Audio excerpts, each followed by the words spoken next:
This pandemic has exposed a lot of our faults and weaknesses.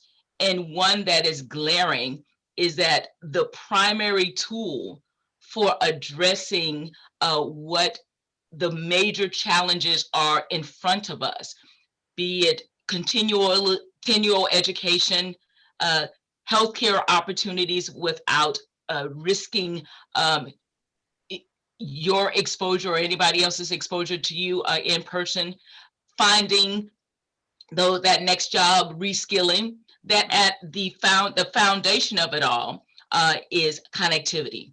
What we also know is not all households or individuals are created equal. So when we talk about equity, that is a word in terms of its application that is different for every household, is different for every individual. And if I am economically well heeled, I'm going to be all right. But for equity to occur, those who are on the opposite or on the not so wonderful side of the economic divide, we need to bridge partnerships. The establishment of your entity was critical in recognizing that there has to be a public private role for all of us to play in order to address those inequities. So when we talk about equity and when we talk about digital equity, we have to know that if we do a better job at conquering and addressing that, all of the other equities will be flattened. I really think when you talk about the quest for digital equity, those are four important words, because if we continue on that journey of conquering those inequities, there are a lot of other things that will be better controlled, better managed, and we would have a more, not only a more connected future, but more prosperous future.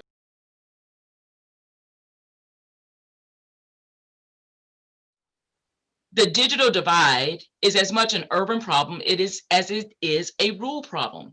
And if we simply have a one-dimensional uh, attack or address to this issue, pretending that it's just a rural problem, we will not truly connect America.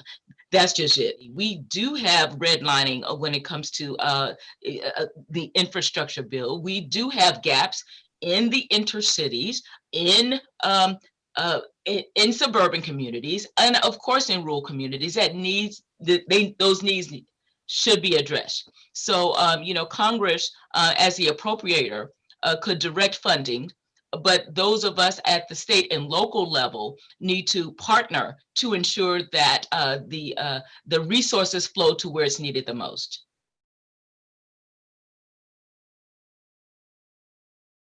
So we have to be a community of a whole, pick up that baton and do something with it and challenge those. Even if we don't have, quote unquote, the law behind us, we have the power of common sense and ensuring that the companies who say they're partly here to serve, that they fully take take up the reins and show it by getting rid of rules that make absolutely no sense when we are trying to connect America.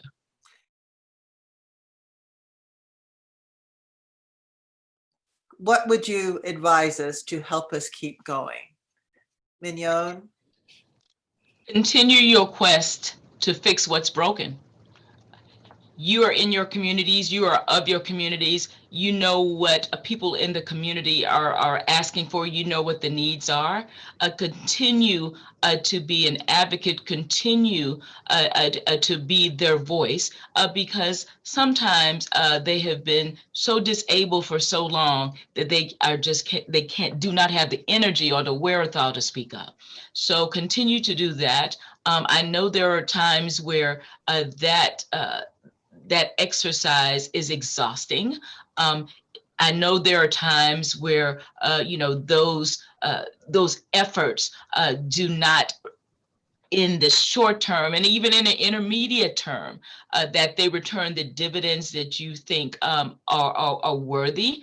But every step by way of advocacy and awareness, every step helps. I'll close by saying this.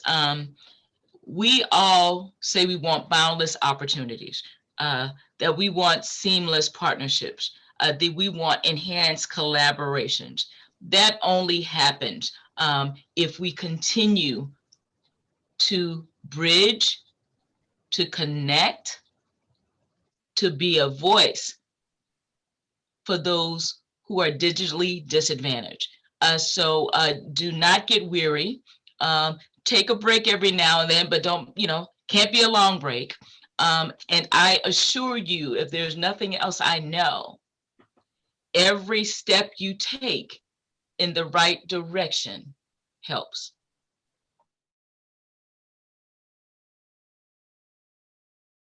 You all have been invaluable to me, invaluable to the commission, giving us examples, and giving us a compass, to be honest with you, in terms of our advocacy, in terms of the attention.